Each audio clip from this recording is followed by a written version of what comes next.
Welcome to the Standing Stone podcast. We are back again this week for another recap on hunt tests. This one is a little bit different. We have, as the title reads, it went so well and so poorly all at the same time. So highs and lows. Charles and I are going to break down what happened from a good standpoint and what happened from a bad standpoint and why decisions were made to do what was done. If you are enjoying these, please throw some comments down below. I've got a lot of really good feedback. These are conversations that we've had over the years, every single beginning of the week. This is the process. This is what we do from a how do dogs handle? What do we have to do to fix it? What are we going to do this weekend training? And then we'll actually cover some of the interesting things because the next one upcoming from this standpoint, it may not be the next podcast, but the next upcoming conversation about tests and events will be with Jess. She's going to run this coming weekend. And we did a handler switch, which is not always a great idea, but we'll kind of talk through that as well. Before we really get started, I do want to say thank you to our sponsors, patrons being the largest supporter of everything Standing Stone. You can become a supporter as well at patreon.com/Standing Stone Kennels. And that gives you more than just saying thanks for the videos. If you're training your dog yourself, you have the ability to reach out to me directly, messaging, asking questions, having me review videos, or scheduling one-on-one calls where we are live together and we can talk through what's going on, or I can actually watch a training session. So if you are interested or need help, there's that option. The other side of things is we have used DT Systems collars for over a decade. We are a huge fan of Eukanuba Premium Performance Dog Food and everything that dies at Standing Stone. I keep saying that. It's probably not the greatest way to start a podcast, but we use Kent ammunition and have been a huge fan of that for, again, long before they started supporting us. So all of that being said, we're going to jump into it. And I know some people don't like to wait. So we're going to just start with the info and then we'll break down where we go from here. Doc is a master hunter. Boom, baby. Went 3 for 3, 0 fails, 4 attempts. Now, some people say things like, oh, you only needed 3. Did you just enter him in 3? No, he's entered in 4. Even if we only need 1, he's entered in 4 because all kinds of things can happen. But he went 3 in a row, looked like a superstar. So I'm told. Yeah, I would say that, I think I did say, as a matter of fact, that his first brace on Saturday was the best brace I've ever been a part of, seen, anything. I mean, it was both him and his brace mate. I mean, just, you could not have asked for them to do any more than they did. Handled perfectly. The way we went into the bird field, we were separate. We each found our bird. Then brace mate found a bird. Doc got it back. And then immediately we were out of time and they said, all right, call back. And it was just bam. Doc went over, pointed, got an honor, done. I mean, it was as I could not have asked for any more out of him. He is a special dog. There are not a lot of them that truly come around that are next level special. I mean, it's one of those things that we have a very large number at this point of dogs that are extremely nice. Yeah. They're really, really, really nice dogs. And if they don't even make the cut here, and this is me patting us, the team, the process on the back a little bit, the dogs that we wash out that don't make the program, people buy them as trained or finished dogs. Not very often do they come about, but sometimes they are available. And they're like, this is the nicest. Why are you selling this dog? This is the nicest dog that I've ever seen. Catch? What is the catch? There's no catch. It's just good. It's just not as good as some of the other ones. See what we got. We have a limited number. I mean, there is only so many dogs that we can have. So Doc's special. The last dog that I remember running through tests and trials that falls pretty dang close to this from a level of you don't go out there scared looking for what you're going to have to correct or what you're going to have to work around. You go out there to have fun. And yeah, that was Vex. I mean, I ran him without jitters. I ran him and it was like, yeah, let's go find another bird. Let's go. Like with a grin on my face the entire time he's in the field. Like, Yep. oh, what's he going to do next? Yeah. Look at that. He just made a huge cast up. He's going to stand up on top of the hill for the entire gallery and the entire world to watch him while I walk 150 yards up the hill, flush and shoot the bird as a team, whatever. It all happens. It all goes down. It's fun. Yeah. Most dogs, even the really good ones, fall somewhere in the zone of on edge of what are they going to do? Can we get through this? So that's fun. Yeah. And even I would say Sunday morning, he came out of the box and he was wired. Like I was like, whoa, Where did this come from? Like this is going to be so much so that I cast him off, called him back, healed him a little bit, calm down, dude. He was fired up. So was Shock, which we'll get to. But I was a little nervous on Sunday morning because I was like, all right, come on, buddy. We need to, if we get this one, we're done. And he ended up going 6 for 9. So it took 9 attempts, which pretty is good. Yeah. So, and this is not a mark of the dog in a sense of what I'm about to get to here. The average number that we say is really, really good from a finish rate from a master test standpoint is going 50%. That is, there are dogs that do better. I've gone 6 for 6. There are some people that are going to be listening to this going, all of my dogs have always gone 6 for 6. And there is that ability. I mean, that's a thing that can happen. Especially if you don't travel like we do. I think if you're doing your own couple tests in the spring and then you do your same couple tests in the fall, it's a little more, it's probably, I don't want to say easier because it's not easy, but it's a little more predictable. If you've got there's less variable, a little bit of that home field advantage ish, it can help. You do your training days out there with the club, things like that. It does make a difference, but 50% is typically what we would shoot for being really good to finish them out. So 6 for 9 attempts is pretty dang good. Hazel, we're not going to completely count out Doc here. We got more to this, but I do want to say Hazel, the other good in this situation, she hit her stride. Finishing out females is difficult. She hit her stride coming into the middle part of last season where she had a hiccup or two and then went, I think, 2 or 3 in a row. Yeah, I think she went 3 for 4 at the last test I ran her at. So had a hiccup at the first event, which usually we try and start the season off with a double. I don't remember exactly, but she probably ran 2 events and had 2 little things that blew up on. Then comes in and runs 3 for 4 and then comes into heat. And the next available opportunities, most of the tests do not allow dogs in season to run. On occasion, they do. And luckily, this event this weekend did allow dogs to run in season. Otherwise, she did exactly the same thing. Yep. It was like time. She was right. Like you could tell that she was close. She was getting dialed in. And then. And we talked about it in previous conversations. She had some struggles. There were some things. But when you get back into that, you get in the flow. You get into the swing of thing. I mean, it starts to move. And usually if you can continue on that path, you can finish dogs out, which is why it's also difficult as a non-pro that can't dedicate their life to traveling all over the place because it does involve most of the time 4-day weekends. I mean, you're typically traveling really late Sunday or into Monday, depending on how far you have to go.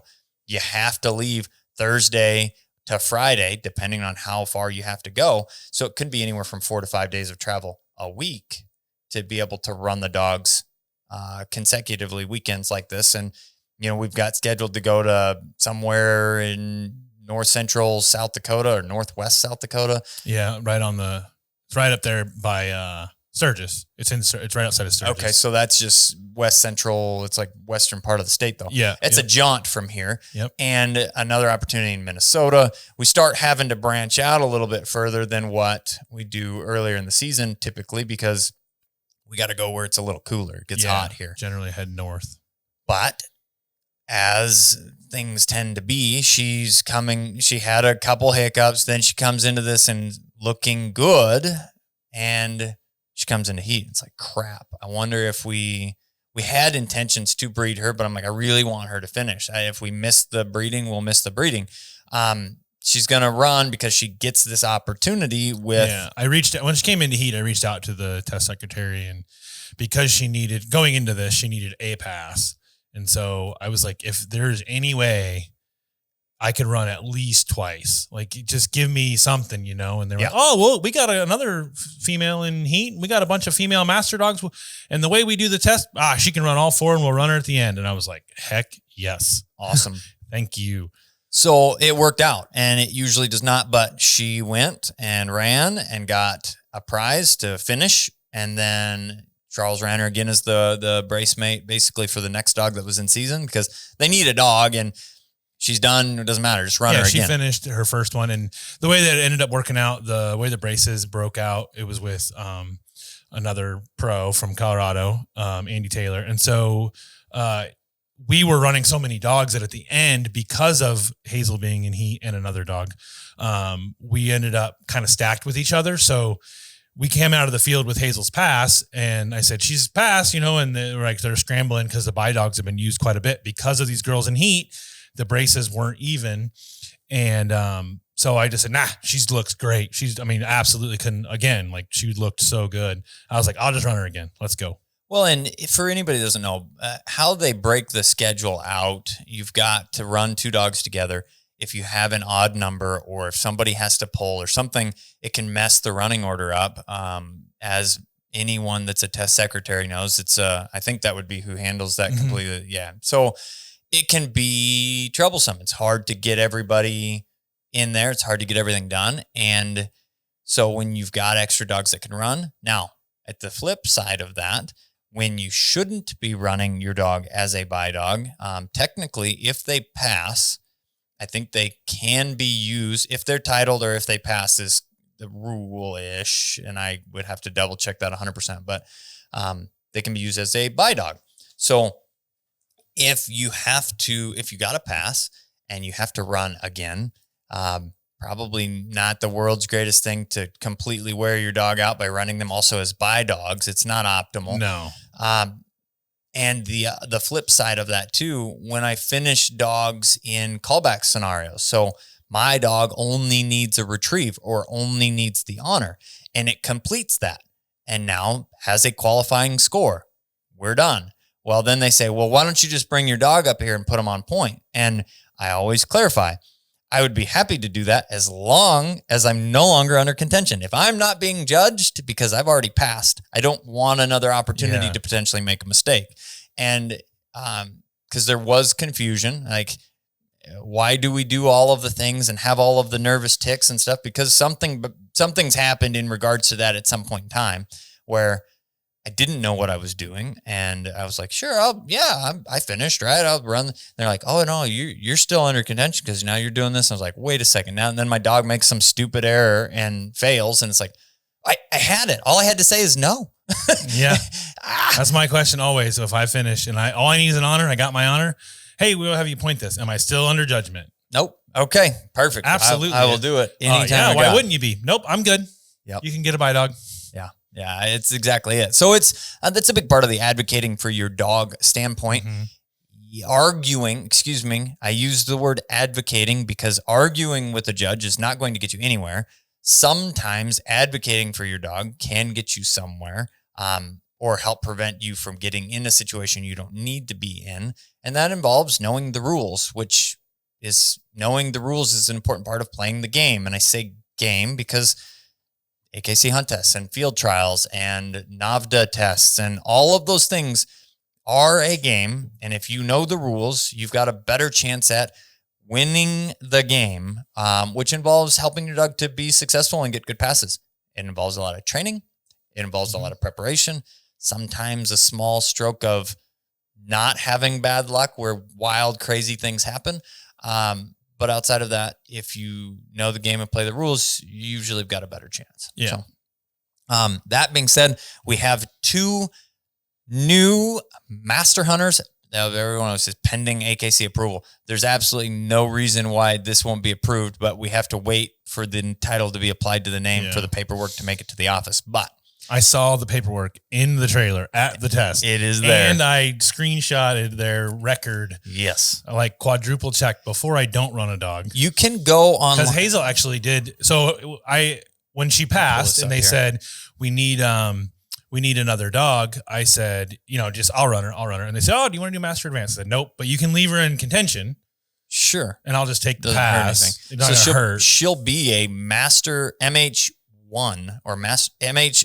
It's in. I thought that didn't start till like 7 or something, doesn't it? Oh, I don't know that. I don't know either. I know somebody that asked me and I had no idea. Yeah. Additional passes now get put in, not quote, parentheses behind the letters or something to that effect. I don't know where it starts. She probably won't be MH1, but maybe. I don't know. So if you go to akc.org, this is getting a smidgen off topic, but not at the same time. It's good to know when you take, it takes more than a season. Yes. Keeping track of being able to say, I had it happen one time that I had to reach back out to a club that had missed submitting paperwork correctly or missed a sheet or missed something. So my qualification was not listed online long after it should have been. So I'm pulling up here. I logged into my account and then you go to my AKC and then my dogs, manage dogs here. You can pull up any and all of the dogs in the list. So let's do, I've got a lot of dogs in the list because there are a lot of dogs of interest in here as well. Research pedigrees. Yeah. So if we go down to Standing Stones, El Tesoro. All right. Where are you? Alphabetical order. Right here. Standing Stones, El Tesoro, Medicine Man. This is the doc. You can see his information. He's Liverone. His name is here. Registration number. Who his parents are, which is important. Who bred the dog. And then ownership will show you that he is co-owned. And originally we transferred it before there. But ownership history. Yeah. As long as I think you're still on there, you can see all of it. When you own the dog, you can see more things than when you don't. Correct. If you just pull up a dog of interest, you can't see a lot of things. And we've tried to do that before. So right here, it shows hunt test awards processed through Friday, April 25th. Number of qualifying scores, 3. So that was leading up to this last weekend. Yep. And then he, events not processed. It's just like a never ending list of things. But there it shows he had 3 going into the event. He received 3 this weekend. It's always a thing that we like double, triple check. Yeah. Like I'm leaving, I'm entered in 2 more events, but I only needed the 1 with Hazel. So if you pull her up, it would show the same thing. I would guess. It showed 5. You can see there's a few dogs here. All right. So, which I've told this story before, but again, under the ownership category, he must have never registered her. So I bought the dog back, and this was the dog I wanted out of the litter anyhow. But here we go. It shows again through that same date. She had 5. She came into this weekend. She got 2 qualifying passes. So she is a master hunter +1, whatever that means. So that's what we were saying. I don't know. Just +1. Yep. All of that being said, that's how you can find where your dog is at in the process if you're looking. Now, on the flip side, and it is helpful to check. Oh, yeah. Here's a fun evening shot that we got right after they finished up. This is Doc with his 3 ribbons, and this is Hazel on the right with her 2 ribbons, which she only needed 1 to be. Sometimes you get new title ribbons, which most places don't order them. It's extra money and things like that. But sometimes a little add-in too, or I put new title. It's like a little orange new title. And then some of them, like Sheena Collins, always does really big red, white, and blue fun or ribbons. Sashes or medals. Something fun. Yeah, I think Doc and Blue. Doc and Blue, when I ran them, I think they both finished at Sheena's or maybe Heart of America. But yeah, it's Heart of America. We call it Sheena's, but yeah, Sheena runs everything up there. I think they both finished up there and they both got those ribbons because I got a picture of them sitting on the hay bale with their ribbons. Yep. Or not ribbons, medals. They both got new title medals, which is just something cool. Cause otherwise these, sometimes it's like, oh, this is all I got. These little orange ribbons, but all said and done. A lot of work on there. There's a lot of work on there. They did both really well to finish out, and congratulations to you. Thank you for running and training and handling and doing all of the things, and traveling and the 5 days a week. And if you do the math, today is Tuesday. That's a lot of days in a week of working. So, the next piece. Now, granted, when the tests go really, do you have a fun Hazel tidbit? You talked Doc a little bit, did fantastic. So there was, I love the whole back thing, and this isn't against the handler. It's I think a very nervous handler. So sure. But Doc was in the field, and you can kind of tell when they're getting in the groove. This is a Doc story? This is a Doc story, but Hazel has a very similar one. Yeah, so it's just kind of funny that happened. Yeah, pull something fun. So he was kind of in the groove. You can tell when they're just ready. Like they're looking for the back. They're looking for this. They're handling. They're watching everything. You can just tell. And he was in that groove on his first run on Saturday. And he kept wanting to go kind of like kept looking at his brace mate, like, what's going on? What's going on? And we didn't have a bird yet. And his brace mate went on point. And so I had turned to get him out of there. And he basically has nothing but a dead head on view of a dog standing on point. And I was like, all right, let's go. And he turned and saw it. But I had already cast him. So he was pretty good distance away from me, 60, 70 yards. And he had turned and just bam, hit the back. Well, the handler had already started looking for the bird. And so I'm going, and my judge is yelling, don't flush it. Wait. And I'm like, this is just chaos, but I just knew that he was on, he was locked in. And the judge is already yelling. What good does it do to me to yell at the handler? So I'm just making my way to Doc. And before I can get to him, the bird's flushed. It flies towards him, curves. They shoot it. It lands between the two dogs. The handler sends her dog, and I'm still 25 yards away, gets her retrieve done, takes her bird, heals her dog off, and I'm not even to Doc yet. And he stood through the whole thing. I healed him off, and we found a bird in, I don't know, a minute. He went right over and found one. But that's what I'm talking about. It's cool. It's a different level. That's a train wreck. That's a disaster. Now, granted, a dog that's ready should be able to stand through those things. But why, when we don't have to ask in an already very difficult test, ask the additional out of him? Okay, you're going to stand there. I'm going to be nowhere near you at all. And the bird's flushed and shot, and it flushes closer to you. The dog runs up to get it, and you have to stand through all of this without, granted, one of the biggest things that erodes control that we have handling dogs or working dogs is distance. So typically, if we have a dog that we're struggling a little bit with, or they're a little on edge, if I can close that distance, my presence and the level of respect as a trainer, I say mine, our presence, the level of respect earned as trainers and handlers, you can usually see better results. If they're going to get in trouble, it's going to be when they're a long ways away from you, less likely to get in trouble when they're really close to you, unless it's tough. But that's a situation that just puts him into that category that we were talking about of really freaking cool. Yeah. It was, and it was funny. The other handler, headed off, and he finally was like, "Where are you?"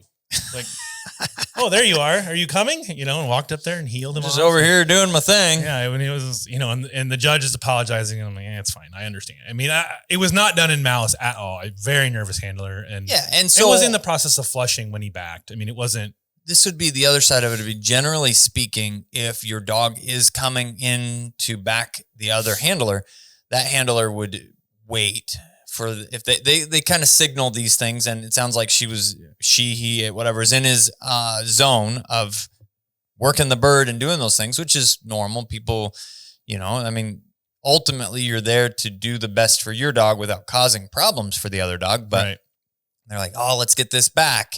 Oh, okay. Now just wait a minute, step away from the dog just a little bit so they have a clear view and all the things. And then once the handlers are there and in place, it's kind of like a common courtesy ask. And when it's missed and things like that happen and the dogs do what they're supposed to, it's just an extra cool moment. Yeah. And it was like that in that moment, like I had zero doubt what he was going to do. Like I don't know. Just something in him. I was walking up there and I was like, I know he's not going to move. I just know, like I could just see it in his body language.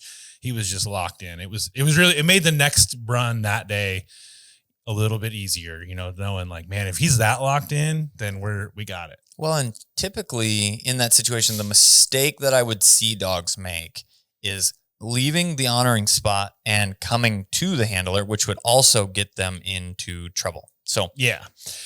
So Hazel, her run was at the end of the day. It was warm. We were hauling butt through the back course. We were running behind. The whole test was running behind because there's a lot of dogs. And, it wasn't that her first run wasn't that eventful. But we got done and neither dog seemed that, because we had to run back to back basically. So it was like, and that was, I said, hey, did I pass? Yep, you passed. All right, sweet. So it takes a little bit of pressure off of you, Yeah. And, so because she only needed the one, right? She's done. And I knew she was done. But they had said, I said, hey, I understand, your buy dogs have been busy all day. They're scrambling. The other handler was ready to roll again. I said, your dog ready? Yep. And Hazel looked great. They weren't too hot or anything. I said, let's go. They had good water tubs there that were cool. So we cast off, did the back course again, get into the bird field. And, I had found, a bird pretty quick. My bracemate got it back quick. So now I'm going, I'm done. I don't want to be anywhere involved in this. I want this dog to be able to go find a bird now. So I'm just handling Hazel in this corner. Like I have a finished master hunter who has already found her bird and given her bracemate back. She is, I don't need to be any more a part of this. If I don't find if I need my bracemate to find a bird. My term for that is burying them in a corner. Yeah. You are required to spend the allotted time. This comes down to playing the game and playing it with no shame. Okay. I'm looking right at you here. Playing the game with no shame. My goal is to help the dog to be successful, and finding more birds is not aiding in the dog being successful. It's just providing more opportunities for them to make mistakes. Yeah. So, as well as if the other dog is still birdless, which can happen sometimes depending on how things happen, and I'm running around the bird field stealing all of the bird opportunities, now that dog has zero, because they only put 2 or 3 in the bird field. Right. You were required to stay in the bird field, but now I've found 2 or 3, just because of how it worked out, and I've got a good bird finder, whatever it is, that does no good for anyone. So, if your dog can handling them in a smaller area that is quote unquote safe because you have been through it. Now, still sometimes I've gone back a loop through the same area and they find another bird in the same spot. But still, if we can bury them in the corner to finish out the time, as long as the dog doesn't stop hunting, which is a thing. If you hack them around in a corner to where they're quote unquote confused or don't know what's going on and they just like stand by you, that's not going to work. Right. You're going to lose points in hunting and all kinds of things. So as long as they actively hunt and they're listening and all of those things, you can kind of keep them on. And I say corner, but I usually work like a big half of the bird field or something. Basically, I just try and retrace steps. Yep. Go back and then circle it again. And I will go like that 5-acre field or 6-acre. I will walk the whole line on the edge, and then I'll turn around and walk the whole line back, and just kind of keep them out of trouble if at all possible. So while I was doing that, my bracemate found a bird, and worked it, had no problem, and then immediately found another bird. Like cast off, found another bird, and like, come on, we're gonna get you a back. And I'm kind of like, I don't really. Okay, like. I don't need this, but at the same time, I am under judgment. So let's go. I'd rather pass. Yeah, we're here. I don't want to, say no and then do what? Waste more time to do a callback. Have a dog on point. So, I cast Hazel off, and she's a very good backing dog, and goes. She takes her cast, goes up, bam, hits her back. Well, in the meantime, as I'm trying to get up to her, I'm not that far away from her, but I'm far enough away that the handler of that dog, the bird is running from the bush to the dog, and it's running. I can see the bird running around in front. Goodness. And I'm like, and the handler's looking at me and looking at the dog and looking at me, and he knows that he's supposed to wait. And I'm like, just go. Cause again, Hazel was in the groove. And so they flushed the bird, kill it. And at least this time I got to Hazel before he waited a second. I got up to Hazel, then he sent her. But so it was pretty cool that both of the dogs just were that locked in that. And it was cool that I was glad to help him. Like he was in a tough situation with that bird running around 4 feet in front of his dog that I could be like, I trust her. Like she's got it, Absolutely. Feels good to be able to do that. So next step with these two, just to paint the picture moving forward. Doc's qualified. He's running the Invitational this year. So his summer plans, he's got to master his double. Yep. He's got to figure out how to run a blind across open water, a minimum of 150 yards. 100, 120. They'll adjust. Yeah. 100 plus. Blind. Call it a 100-yard swim with some little bit of a drag on land. Okay. And then he does have an honoring portion. Yep. And a healing course. There's portion. Healing. Yep. Healing into the double mark, healing out. Off lead healing everywhere. Yep. And an hour brace. Yep. That's the same level of standard as the Master Hunter brace is the same. So that is what he is preparing for the rest of this summer. Hazel is I think she got a prize too. Yep. In Texas. She got a prize Texas. Too. So she will attempt to rerun. It will probably be late fall to next spring. Like she might get to run at the ranch or do something like that. It'll probably be next year. She's on the list to try to get in this year, depending on how. Well, that's the other news. So she was in heat. We talked about it. I said, we'll miss it if we miss it. Well, our goal or plan, was to breed her to Benny. That is technically the same genetic breeding. She's Muddy's aunt. She's Muddy's sister, which would be Thunder's aunt. She is bred as of this morning to Benny the Jet. That's Gamble's Benny the Jet. So it's a very similar breeding to Thunder. We really like Thunder a lot. So it'll be similar-esque genetics to pull in there. Mm-hmm. And as far as I know, it's a last breeding that exists on Benny. So I was able to buy both of those, and we've had it for a few years now. Mm-hmm. I bought both of the breedings at the same time when Thunder's litter happened, I believe. So anyhow, I got the text message this morning. She rose to 47.5, and they said, looks good. We're going to go ahead and breed her. So we got our cake and got to eat it too, which is kind of fun. It was interesting. It was also interesting having a dog in season. Optimal. We did not talk about that. No. Because Saturday afternoon, Mr. Doc the gentleman became Mr. Doc the I mark every bush. Yeah. And he continued into Sunday marking everything. But I mean, he literally ran out of pee and looked confused. I was very happy that today when we ran him in a brace for Jess, and I handled him more invitational style, and he didn't even try. He didn't mark one time. You can only imagine the level of, again, poise, class, style that he had to be able to sit in the truck next to a dog that was in full blown heat as a stud dog and then go out and do his job, which is why we run them in training with dogs in season. If we have the opportunity to do that, to learn, like you got to be able to focus and do this. So, all right. Good. That's the good. Yeah. And it's really good. Feels real good. Now, this is the bad. Okay. Splash went 0 for 2. 0 for 2. And Shock went 0 for 3. 0 for 3. Solidly. Which puts her at like 0 for a lot. Okay. Folks, it happens. She is struggle busting her way through this. I don't know what is going on. It's stupid things. It's like handled a couple birds and then big hops on something and has to be stopped. Disqualified. Or blows through a back, which never happens and has to be stopped. And it's not the first time. It'll be the second time or the third time, or it'll be 4 clean birds and then blow a call back, or, like all of these pieces are happening. I remember running a dog quite a few years ago that kind of fell into that category that was like, it was just barely missing, but every test, no matter whether it was handled 2 birds, it screwed the second one up, handled 5 birds, screwed the 5th one up, right? Whatever it was, it just falls into that zone. So what we run into at this point with them is Shock was pulled from her 4th brace and Splash was pulled from both of the other braces. Both dogs run into a zone of too much and they have bigger goals, which they are both utility prize 1 dogs. They are running at the Invitational this year. Yep. So at this point, they're basically cannot get them to make mistakes in training. Trying to throw all of the hard stuff at them, they won't make a mistake. Nope.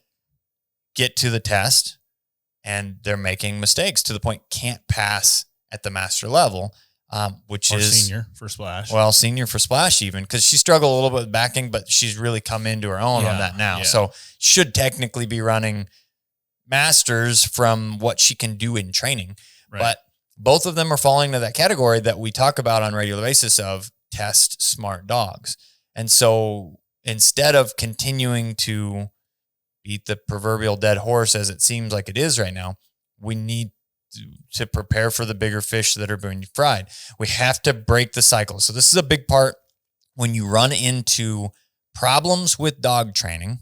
It is, first of all, we have to establish what is the issue. Well, right now the issue is finishing tests. Okay. No matter where we go, no matter what we do in training, they know that there's a difference and they can handle it. How do you get around that? Don't really know. Longer amounts of conditioning that you don't get away with anything, generally speaking, is a good option.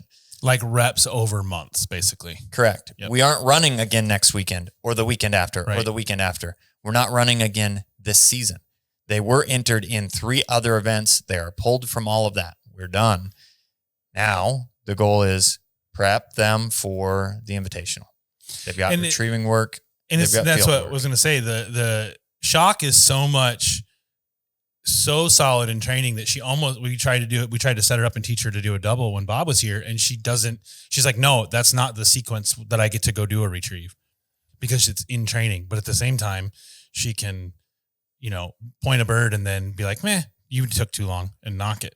It's like, how is this the same dog? Yeah. During the test, she's that way. So very, very, very, very, very, very, very, very, very, very frustrating. Like unbelievably, I cannot describe to you how much to cut your dog loose and then 10 minutes in, not be able to get them to turn in the field. Like it's very frustrating, especially when you try everything you can in training. Yeah. It's hard. But the big thing being here is if you are struggling and you are running a dog through any level, don't be afraid to reach out and find other opportunities from a training standpoint to develop them. And also don't be afraid to pull them. You can't just pull them because you don't know if you're going to pass.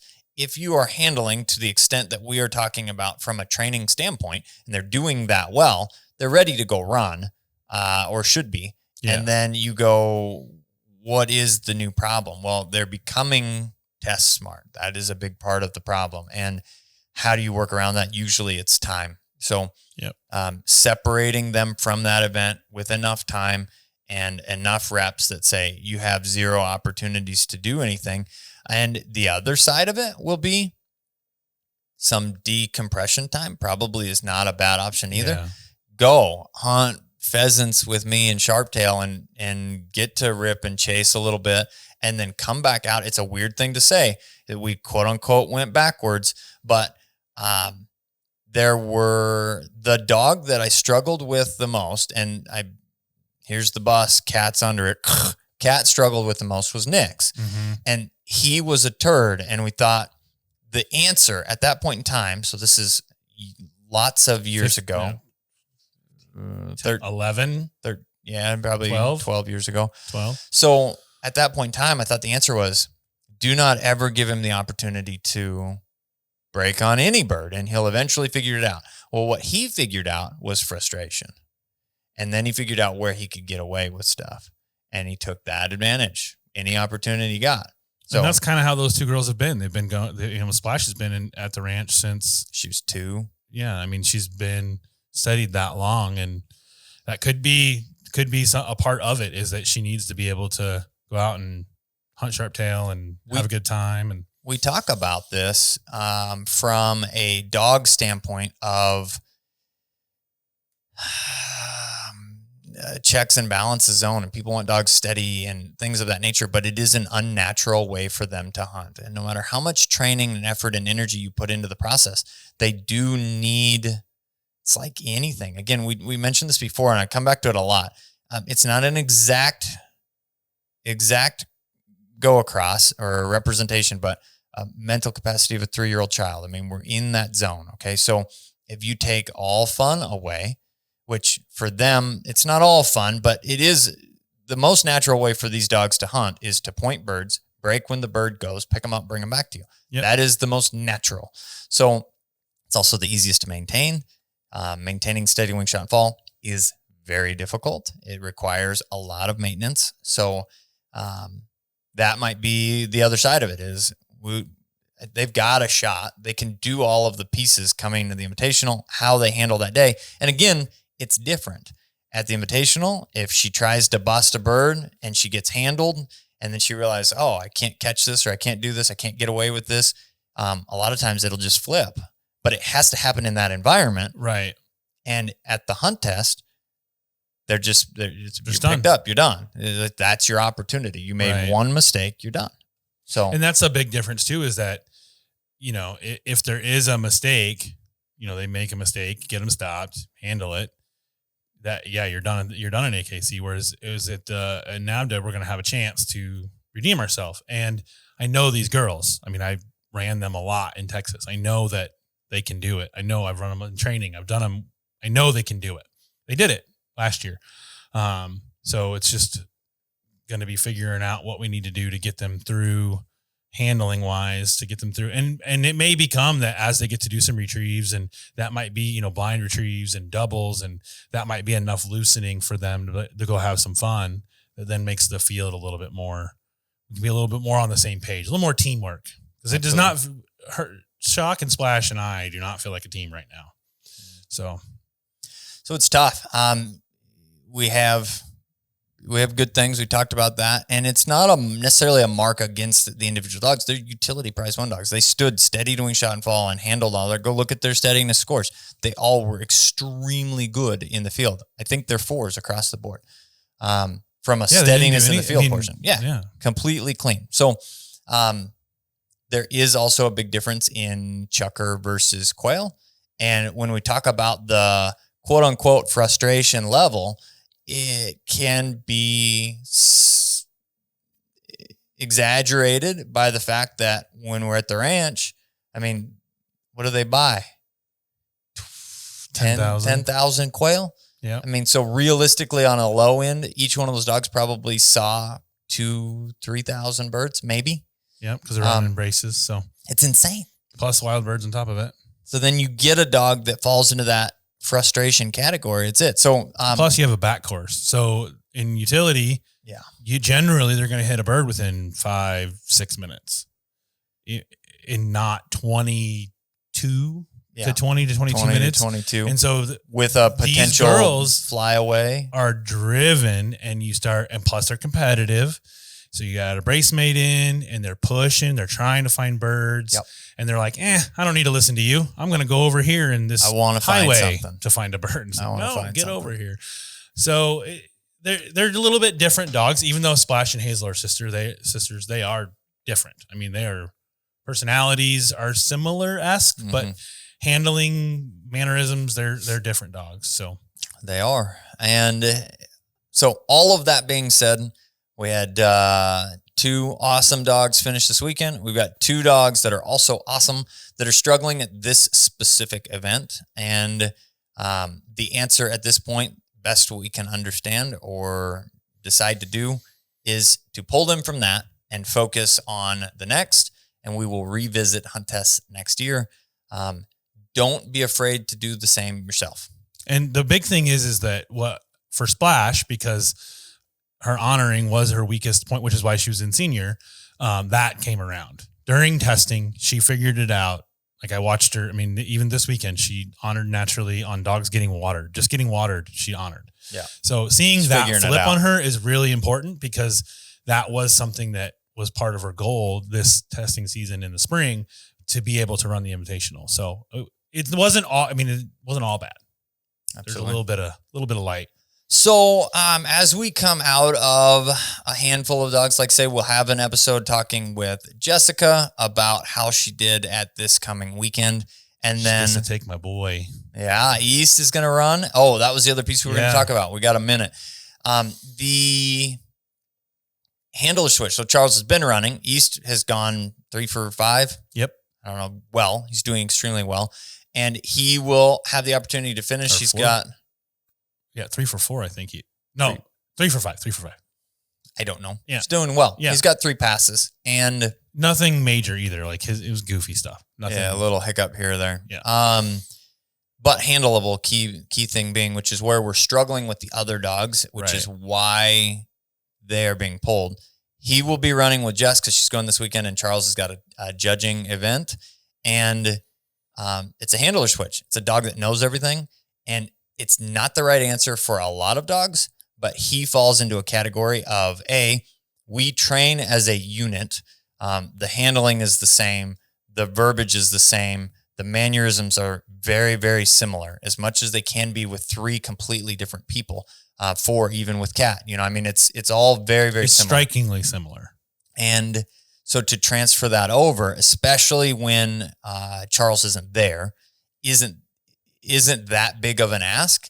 And I feel fairly confident, minus the test itself being difficult, that he should have an opportunity to get 1 or 2. He only is entered into wait list on the other, and he's on a wait list on the other. So it's just they ran out of slots. So hopefully he can get in 1 or 2 more. And a lot of dogs. There was quite a few dogs that finished this past weekend, and they're both tests are in Colorado. So there's a good chance that some stuff will open up. That's good as people finish. But so stay tuned for that episode coming soon. We will be going over how her 3 dogs did, as well as coming out of some of these hunt tests as we kind of wrap a few of the dogs up. We have the opportunity to talk a little bit more. Potentially, we're trying to put together an opportunity for utility testing again, but then we will have some conversations moving through where the dogs are at in preparation of the Invitational, what we're working through from a testing, from a training standpoint on the daily, and where those struggles or hiccups are coming up there. And we will have the opportunity to cover how we're prepping some of the young dogs that'll be coming into their first hunting season in the fall. Yeah, we got a string that's going to have their second season. We got a string for the first time at the ranch. So yeah, we got a bunch of stuff going on. It'll be awesome. Thanks everybody for joining us. The guy with the pink gun. We got Charles here. Just Charles. We'll figure out a call line sometime, a tag line sometime. Charlie. We'll see y'all on the next one.